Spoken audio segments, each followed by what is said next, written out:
Ketika mendengar istilah hukum acara pidana, banyak orang mungkin langsung membayangkan pasal-pasal rumit, proses persidangan yang panjang, atau perkara kriminal yang sering muncul di berita.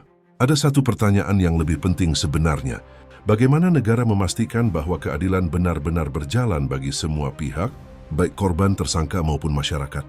Buku Paradigma Baru Hukum Acara Pidana Indonesia karya Elmiati Nurdin SH, MH, dan Nur Ilmi Putri Febrianti SH, MH menjadi menarik untuk dibaca.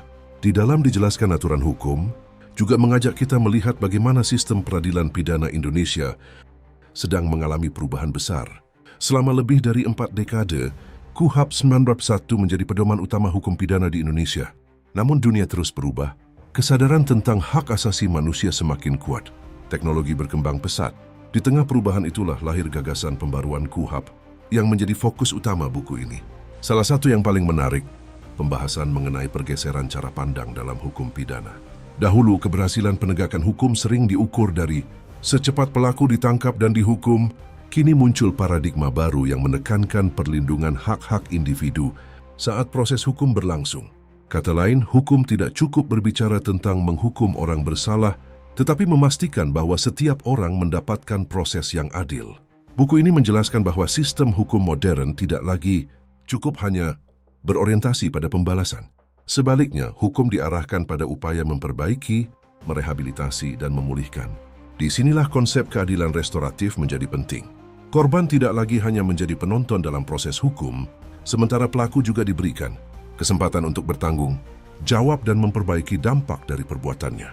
Selain membahas gagasan besar tersebut, buku ini juga menguraikan bagaimana KUHP 2025 dirancang dan diterapkan. Kita akan memahami hubungan antara KUHP baru dengan KUHP nasional, materi-materi pokok yang diatur, hingga tantangan yang mungkin muncul selama masa transisi. Kita juga diajak memahami peran penyidik, jaksa, hakim, advokat, saksi korban, hingga pembimbing kemasyarakatan. Buku ini memberikan perhatian khusus kepada kelompok rentan seperti anak, perempuan, penyandang disabilitas, dan lanjut usia.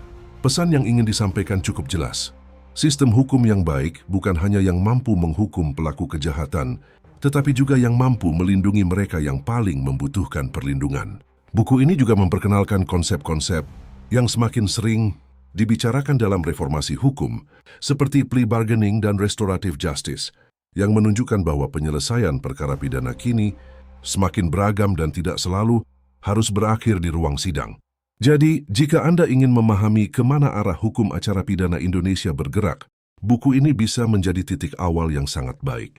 Sampai jumpa di ulasan buku berikutnya.